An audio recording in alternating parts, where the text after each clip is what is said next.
Hey, welcome to another episode. Today, I have the pleasure to interview Will Nitze. He's the founder and CEO of IQBar, America's leading brain and body nutrition startup. With minimal funding, Will has taken IQBar from zero locations and zero in revenue in 2018 to over 10,000 doors and a projected $50 million in sales in 2024. He's also the co-host of the Eating Glass podcast, so I'm sure this will be a really valuable episode for all of you guys listening or watching. Hey, Will, thanks for being on the show. My pleasure. Thanks for having me. Yeah, my pleasure. As I told you offline, I've been following you on LinkedIn for a while.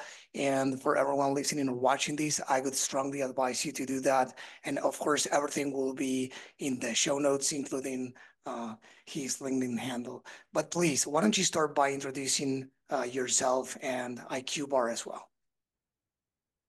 Sure. Yeah, you're one of the few people who got my last name right. So yeah, my name's Will Nitze. I live in Miami with my wife.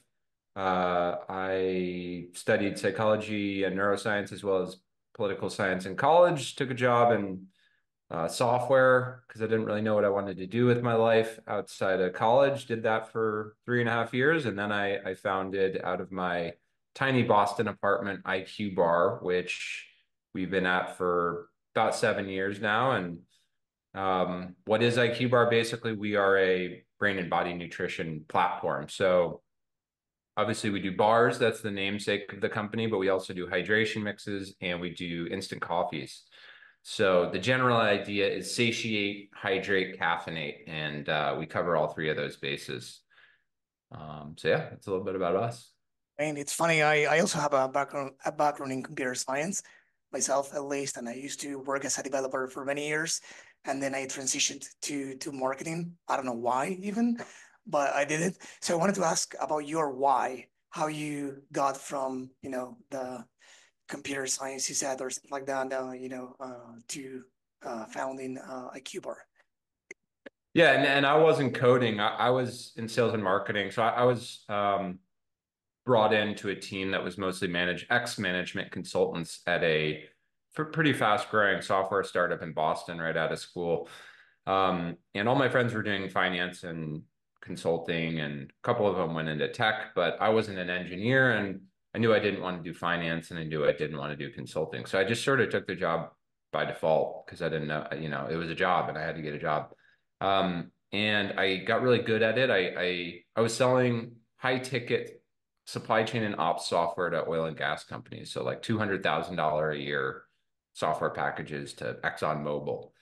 And I was spending a lot of time in Houston. So I was flying back and forth from Boston to Houston. And I got super knowledgeable about oil and gas. I got super knowledgeable about software and software as a service. And I got super knowledgeable about how a startup works. And it was a successful startup too. It ultimately sold for, I think it was $280 million. Well, I didn't see any money of that, but it was cool to just see what a successful startup looks like. But I did not like oil and gas. I didn't really like software, and I didn't make any money. So I was like, okay, what do I like? And do I want to do my own thing? And if so, what would that be? And again, I said I wasn't an engineer. So um, I did determine that I'm going to set out off and do my own thing. And what is left there, it's really products because I always wanted to make the thing myself. I didn't want to outsource the creation of the product I was going to sell. I wanted to own that process. And I also just love consumer goods. I always have. I enjoy going to a grocery store or Home Depot even or whatever. I like just like walking around aisles and looking at consumer products, everything from the packaging to the price pack architecture, why is this a six pack and that's a one pack, down to the product quality. So I'm just a nerd as it relates to products in general, um, and just sort of self-taught myself how to create a food product. Remind me of my father. He loves going to the supermarket or anywhere like that and spends I don't know how much time on the aisles. And even as a kid, I was like, please, man, let's go play somewhere else. But yeah, I get your point. That's amazing. Well, it So gets a lot cooler. It gets a lot cooler once you understand what it takes. Like that end product looks so simple, right? You pull a can of Campbell's soup off the shelf, and before you're in consumer products, you're like, oh, that's just a can of soup. Once you know all of the things that went into getting that there, making it look the way it is, pricing it the way it is, it gets like way more fascinating. you can see the matrix. Yeah, yeah. Yeah.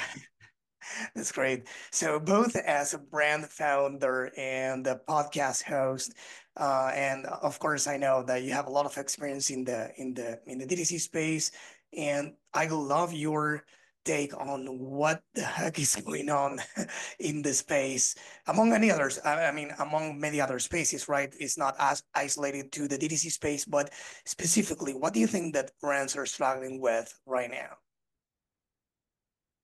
I mean, D2C was never meant to be a singular channel for a business. Like a D2C business is not really a business. I mean, it is literally speaking, but it's really meant to be a channel. And there was a period, in 2016, let's say 2017, 2018, where you could the paid ad setup was uncompetitive enough to where you could create a profitable, fast-growing consumer good D2C business and it could work. And there were the examples everyone talks about, like native deodorant, and that's great, right? But that was a moment in time, and that is not the norm. That's not how people shop, right? I think it's like 85 to 90% of all consumer good purchases are not done on a company's website. So, look at any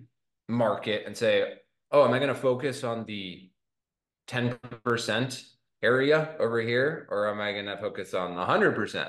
And that 10% is super important, by the way. So we started D2C. We did a Kickstarter, and then we rolled that into a website, and then we layered on Amazon, and that was how we started. And still to this day, the majority of our business is e-commerce. So I say all of that with that in mind. Keep that in mind.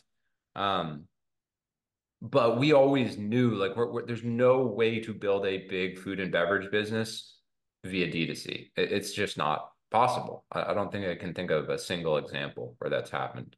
So um, it's a channel, right? And it serves its purpose. It's a billboard for their brand. It helps people educate themselves on the brand. You can generate, meaningful revenue on it, but it's never, for us, we've learned it'll never finance our business, and we'll never achieve the scale we want to through it. Now, what's happening in the, D2C space more broadly? I mean, I'm not a genius on that by any means, but I think it's the same thing everyone else is saying, right? Ads are getting harder to, customer acquisition cost is going up via meta ads and things like that. And there are pockets that are kind of exciting, like TikTok Shop.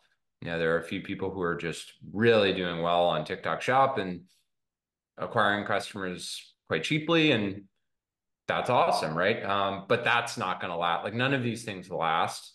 And so just my general philosophy is you have to be omni-channel to build a healthy business. So we have D2C, but we also have Amazon. We also have Thrive Market, which is a big marketplace in the US. We have Walmart.com. We have Costco.com. So even just within e-commerce, we have a diversified portfolio of channels. And then more broadly, actually now I think it's at like 12,000 physical brick and mortar locations. Um, so these are some of my thoughts on it. I agree with everything you said. I've been discussing this same thing with many brands here on the show, and of course offline. For them, well, they share your same thoughts. But when it comes to the main customer acquisition channels, at least online for the DTC, it's still Meta. You know, Yeah. even companies like BattleBox. I recently chatted with John Roman here on the show, and he said, TikTok is not shining for us. And I attended a webinar on TikTok shops by him recently, and he Mhm. said it here live. He's like, it's not shining for us this year. It comes and goes, but it's not there. Meta Mhm. is still like the number one channel for us, and the same happens with many other brands. Is it the same for you guys? Online at least? Yeah, I think that definitely is the primary driver for D2C. Amazon is 4 times bigger than our D2C. So candidly, we spend a lot more time thinking about Amazon search advertising and Amazon DSP, display advertising than we do about Meta advertising because it's just such a bigger revenue channel for us. But yeah, for D2C, Meta still is definitely number one, and we I mean we are not like great on I won't lie and say we've cracked the code on TikTok. I know several people who have to a degree, and we're trying to learn from them, and but it's just I operate on. But one of the beauties of being omni-channel is let's say you have a set number of units of energy and also units of cash. And you can just look across your portfolio of revenue streams and say, where am I going to get the best return for one unit of energy and or 1 unit of cash? And very often, it's something like Amazon search ads over Meta ads driving to D2C. And so that's the beauty, right? So, because in other time periods, it might be Meta, and that's more efficient than Amazon. But we're always like re-auditing that Yeah. so that we can be And most efficient as possible. it's interesting, and I guess there must be something like balancing between the right now and the compound effect of the future effect of the current efforts, right? So that's probably something that brands should keep in mind. What do you think of that?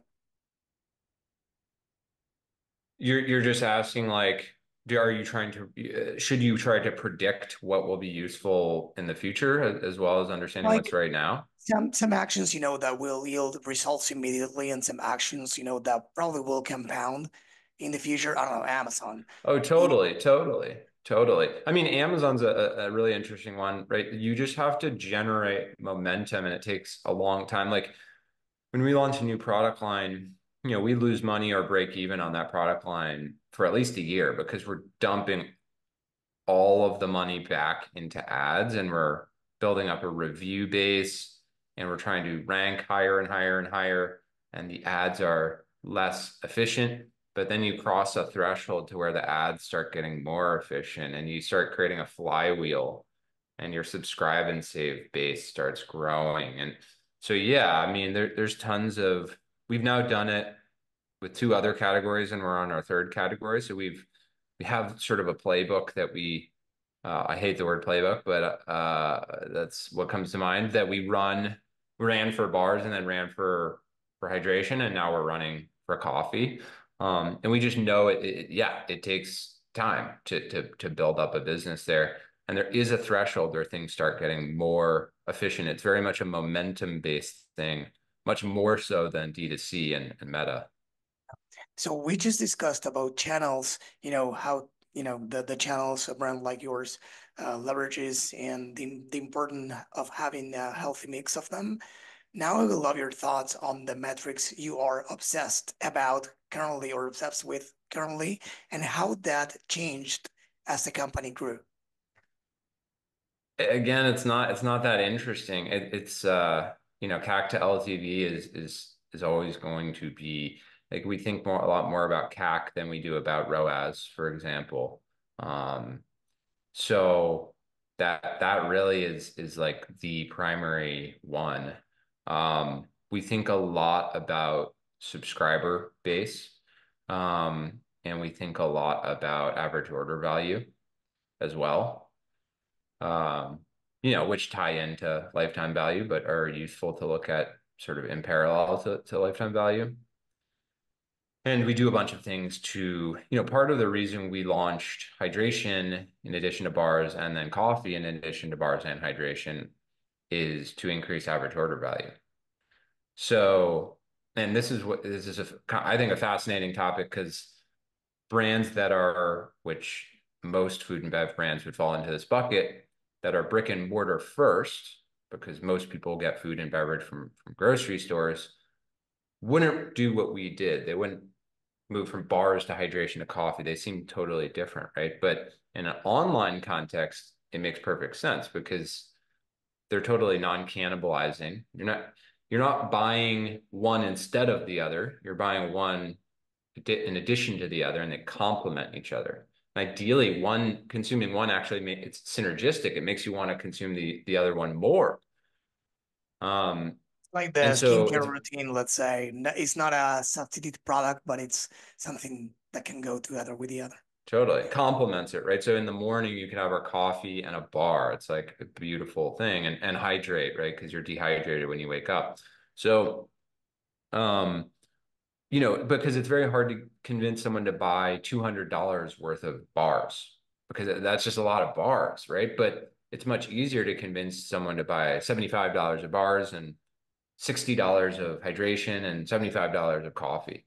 Just much easier.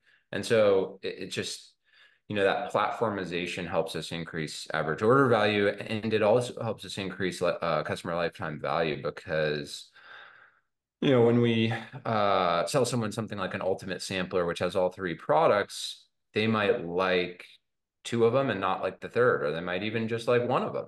And so you have three at bats, you have three, you know, tries for that customer, and all you need to do is land on one of them. And if you land on two, I mean, that's incredible.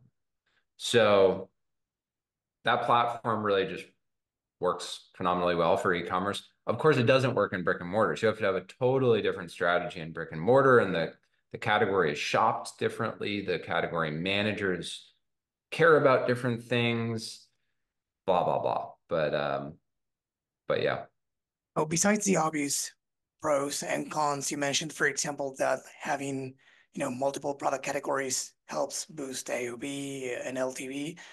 But, I met, for example, some founders. One of them I remember here on the show was the founder of a brand called Anson Belt and Buckle. They sell only belts, or at the time of the interview, at least last year. They are an eight-figure brand selling only belts. And when I asked them, why don't you launch a complementary product or something like that, it's like, well, there are many cons, or of course there are many pros like boosting AOV, etc. But there are many cons to, like behind the scenes for brands that consumers don't see of having, different product categories. What were you thinking when you definitely. launched those? Totally. There's no free lunch. Like there's always going to be a downside to expanding anything, right? Even limited time offers. There's always going to be a downside. They suck to make, take like pumpkin spice. It's so seasonal. And if you make too little, you miss the opportunity. But if you make too much and you have pumpkin product in November and December, you're screwed because no one wants it, right? They've moved on to gingerbread or whatever.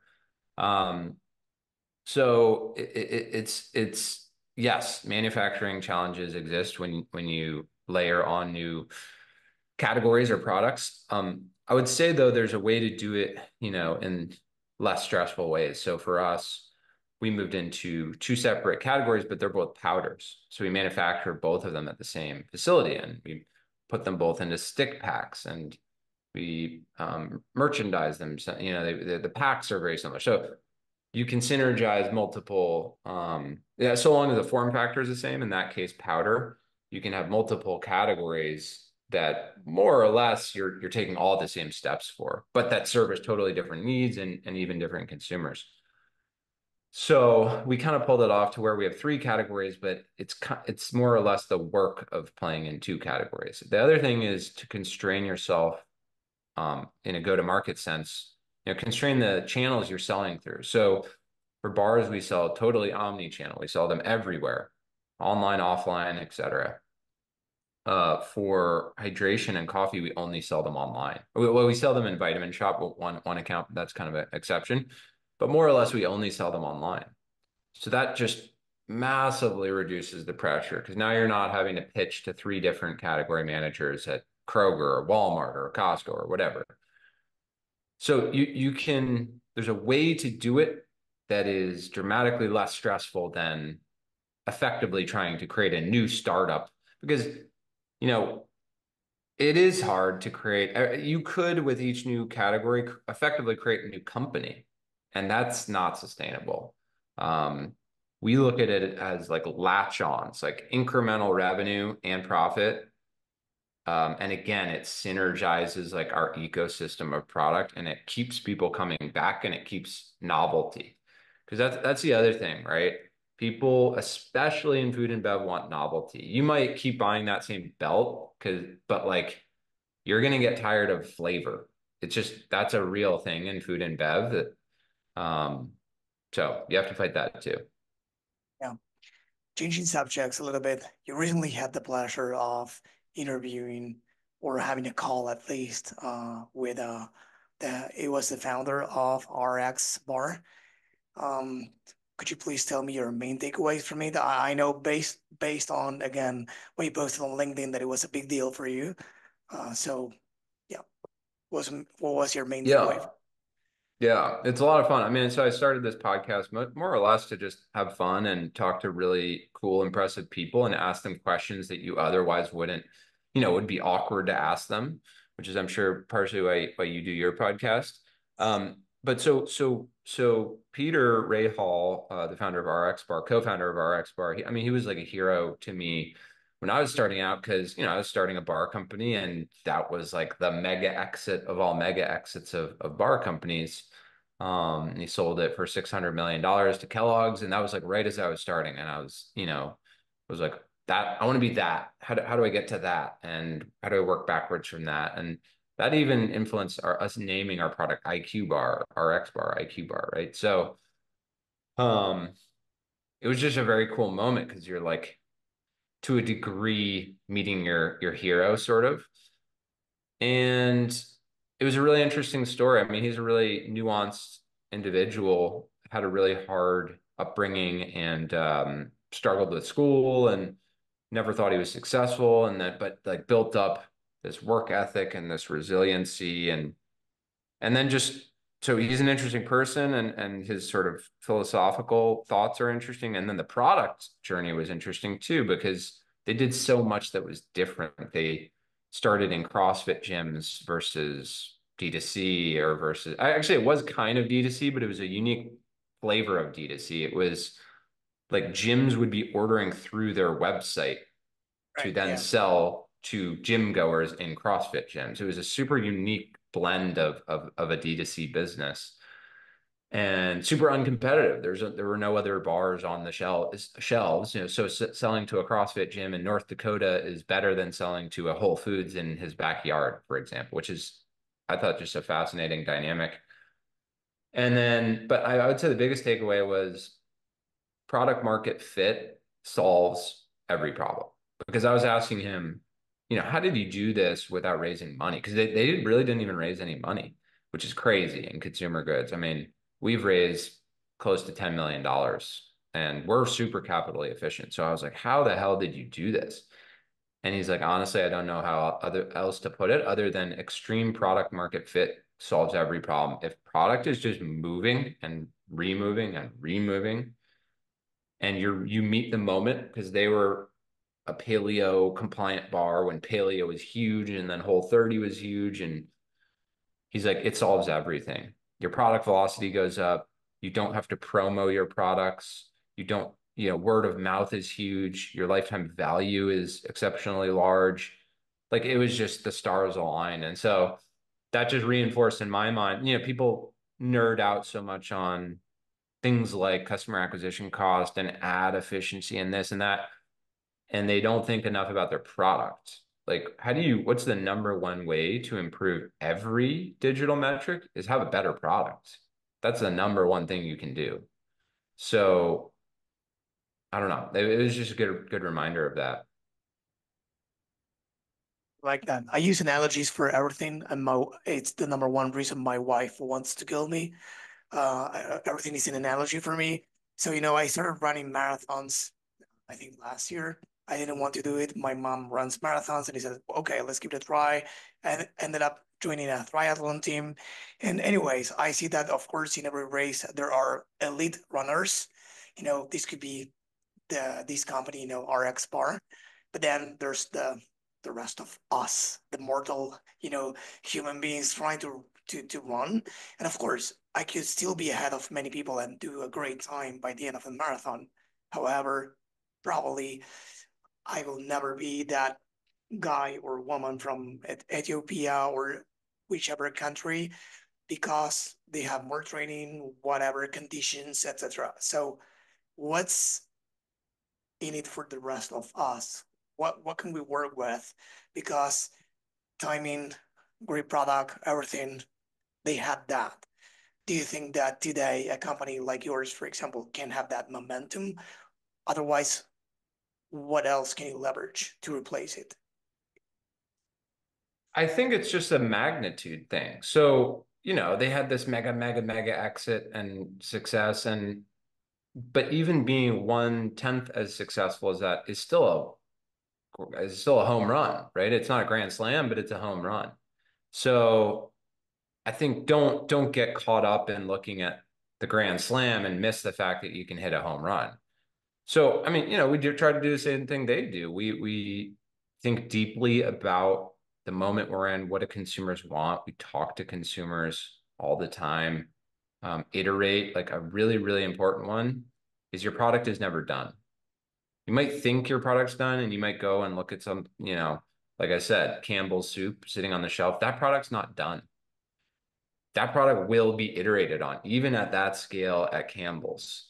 They're going to tweak the salt a little bit. They're going to tweak the, sit time when they're cooking it from a minute 10 to a minute 15, et cetera, et cetera. There's always a way to improve your product by 1%, and it compounds over time. So again, I would come back to product. You asked what can the rest of us do? We can obsess over product first and foremost, and then just strap in for a longer journey. RXBAR did it in 4 years. Well, it might take you 8 years. It might take you 10 years. That's okay. That's okay. You don't need to be the wild exception. Um, so there's just so many ways to be successful.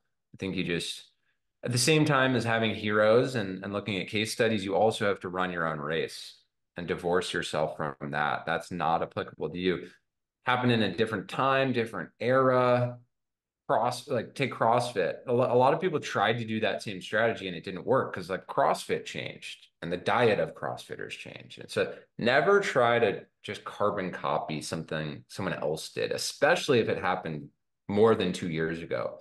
The way society moves, how fast it moves and how fast consumer goods moves, that is a losing, that is a losing strategy. Like you need to re-audit the environment every year, even. Like think for us keto was a big trend and we have a really low sugar, low carb product. And keto happened in 2018, 2019, 2020, et cetera. And it was like massive for us. And we sort of leaned into it. We had keto in big words and it was super useful. And then keto died, just died. And all these brands that were married to keto, a lot of them had the word keto in their trademark, keto this, keto that. And they died because the trend died. But we just grew right through it because we were able to, we created products that were dynamic enough to ride trends and hop trends, but never to be married to a trend. Like the way you die is one of the ways you die is you marry yourself to a trend that dies. And so there's two ways to like win. There's like be ultra, ultra focused and nail that trend and get in and get out before the trend dies. And which is like high risk, high reward. I prefer the other path, which is create things that are super dynamic and can work in almost any environment while still allowing you to benefit from trends as they come and go. So I guess that would be another thing is just think deeply about whether you want an ultra focused product or a more dynamic product. Again, there's pluses and minuses of both. There have been winners in both of those areas. Yeah, and one thing is the product, as you said very well, and the other is the storytelling. I recently discussed that with Dylan Jones at Podium Nutrition. He said that Huh, they I know, were, Dylan. yeah, they were doing, at Podium Nutrition, if I remember correctly, they were focused on CrossFitters. So we were speaking about, growing beyond a niche and how the narrative needs to change before product does or before we needed to change it. So he was explaining, he said it better than me, of course, but I'm trying to remember. He was saying something like, if you want to go from A to B, you need to start talking about B, teasing the market, throwing some things here and there, and start changing the storytelling before you actually want to do B, right? So yeah, it was a cool Totally. conversation around that. So Yeah, and look at RXBAR. They crossed the chasm into the mainstream. Their early packaging was very CrossFit focused, and then they moved to the 3 dates, 4 egg whites, etc. And they jumped from CrossFit to the broader market. So even that case, they still had to cross the chasm into the mass market. So that's another thing I would obsess over, because generally speaking, you want to create a product for a niche, for a small group of people, but always be thinking two steps ahead. How am I going to cross the chasm into the broader mass market? exactly. So talking about something related to what we were just talking about, growth in this era in 2024. You are, correct me if I'm wrong, in a journey of getting to $50 million in annual revenue. What's the main strategy to get there? Of course, high level for customer acquisition, customer retention, channel wise. What's the game plan? Everything I said earlier. I mean, we are diversified across channels and products. So we need to win. The downside is you need to win in a lot of places, and the upside is it's like a diversified stock portfolio, right? Some will outperform others, and overall you're going to keep going up into the right. So, we just have to pick the right channels and win with those channels. At the same time, you don't want to over diversify. So you might look at our business and say, whoa, they're trying to do too many things. Not really, actually. The 80/20 principle is definitely true. I mean, 20% of our channels, and then even 20% of our SKUs are delivering 80% of the revenue. And so we just think and obsess more heavily on those channels and those SKUs. So Amazon, DTC, Costco, Walmart, Sprouts, there's like 5 or 6 things that we spend pretty much all our time on. And we still have a really nice business in all these other areas, but we're not gonna spend a ton of time on them. So for us, it's just really executing in the channels we've chosen. And all the other stuff I said too, continue to iterate on offering and product. LTOs have been something we started last year that we were doing again this year and just works so well. I wish we had learned that even earlier in the journey. And what's cool is we have 3 product lines. So we have all these different LTOs. We have on the bar side, pumpkin spice and gingerbread. And on the hydration side, we're about to launch raspberry lemonade as a summer flavor, for example. And then on the coffee side, pumpkin spice and peppermint mocha, right? So all of these things, like I said earlier, variety is what wins in food and beverage, and people love limited drops in food and beverage. And so does it suck operationally and manufacturing wise? Yes, but it just works every single time, especially if the product good, obviously. Um, and so it's just like always keeping things fresh and novel. Um, so yeah, it's all of those things though. Amazing. One of the last questions I have for you. This one is personal. As a marketer and agency owner, what do you think the role of agencies and or marketers should be these days, uh, to be, holding the hand of brands and helping them grow the right way? I would just say, I mean, nothing revolutionary. I hold a special place in my heart for agencies, because we've worked with some not so good ones, and then we've found really, really good ones.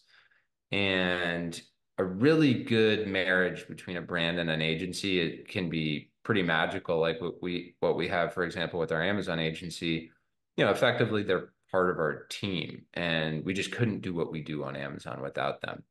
I would say probably the biggest thing is just like communication, clearly agreeing on what success looks like and what metrics you're optimizing for. I mean, on the brand side, I would say you can't let the agency dictate what they want to optimize for, right? You have to have your own opinion and say, this is what I think we should optimize for. And then the agency has to buy into that versus the other way around. And then you have to align incentives, or you don't have to. I think that's the best way to do it. Align incentives and um, communication is just so key. I think a lot of the times when brands and agencies relationships blow up, it's because of lack of communication. They'll just fire an agency, it seems like overnight, and that could have been resolved if there had been more check-ins. And like on the agency side, if I ran an agency, I would reach out to brands way more often and not even be like, how's it going? I would say, what aren't we doing well? What is annoying about our service to you, or what are pain points? Like, it's the same. I would treat it the same way that I treat products and talking to consumers. You're not saying, oh, did you like it? You're saying, what would you change about it? Starting with the second sentence, not the first sentence. Yeah, And that's how you consistently improve a relationship or improve a product. makes sense. Yeah. I was going to say something about the last thing you said and I forgot. But yeah, it makes sense and it's something I get really often. And actually it's not that hard, It's not about results, it's not about something that you can't control. It's something that is up to you. And yeah, I remember what you said by the end is that, you get the answers to the questions you ask, right? So if you ask the right questions, you'll get the right answers regardless of And what the you're doing. bar is so low. The bar is so low. 90% of agencies won't ever do that. So like as a brand, if the agency does do that, I'm like, whoa, okay, they actually care. Like they're actually bought in and et cetera, et cetera. It's not a high bar. I agree. So the last question I have for you is if you if you like reading, of course, do you have a book to recommend to the audience that you loved? It could be a business book, non-business, whatever you loved reading. Yeah, I love many business books. The one that I've read that it's a little bit more philosophical, but he gets into entrepreneurship. But he also talks a lot about writing because he's a writer, which is War of Art by Stephen Yes. Pressfield. Um, so good. It was such a quick read too, which I appreciate. I like books that are quick reads. I don't have time. I don't have a month to read a book. I want to crush through a book in a day, and it was just I don't know. It was very philosophically validating for me. And it's basically like, don't you are destined to be something, and your job is to find out what that is. Your job is not to force yourself into some mold. And it's really all about the work and whether benefits accrue by doing the work at a really high level, that'll happen or it won't. But it's about the work. Like stop don't say, oh, what industry has the highest average salary and what's gonna help me get to the biggest exit and this and that. Focus on the work and whatever happens, happens. And find the right work that you were meant to do. And it just kind of focuses on that idea of like human work fit, kind of like product market fit. Like, what is the human work fit Love that. for you? Yeah, I think I'm reading another book by that author, which is called Nobody Wants to Read Your Shit. Is that correct? Is it the same Yeah, author? yeah. Yeah, but I will definitely give that one. I will read that one too. So well, it was amazing to have you here. As I said, I've been following you for a while, as I said in the beginning of the episode. So it's a true pleasure to have you here. Pick your brain. What you mentioned during the interview about the reason for me to be doing these interviews is exactly that. They say, how on earth can I have great conversations with amazing people that otherwise probably wouldn't open the door to me, and it would be, as you said, weird to ask them questions like these ones. So I really, really appreciate your time. And I had a great time with you today. But before you go, could you please tell the audience where they can learn more about you and your company? Sure. IQBar.com is our website. At IQBar is our social. You can find me on LinkedIn. Will Nitze, Nitze. I put out harebrained musings on a daily basis, and I think that's it. Yeah. Thanks for having me on. Yeah, you got the .com recently, right? IQBar.com. Before it Yeah, was that was an IQBar. interesting one because I was totally broke for so many years, and I think it was $6,800 or something when I started the company in 2018, and it was never worth it. I was not going to spend that, and then we ultimately bought it. I forget what the figure was. It was like 30 grand. Um, which you're like, oh, I wish I had gotten it for this 6,800. But at that time, that 6,800 might as well have been 100,000. Exactly. Um, so yeah, good long term move. But it's just nice to be able to say your trademark. It kind of sucks to have to be like, drink this or eat that or live that. I just iqbar.com. It's worth Yeah, it. it's a different feeling for sure. So thank you again for being here in the show and for everyone listening to this, for watching this. Make sure to go to the dtcinsider.com/c/podcast. Everything will be there. And make sure to click on this episode and you will find the show notes right there, including everything Will mentioned and the book and the handles. Will, again, thank you for being here. It was a pleasure. Let's do it again sometime soon.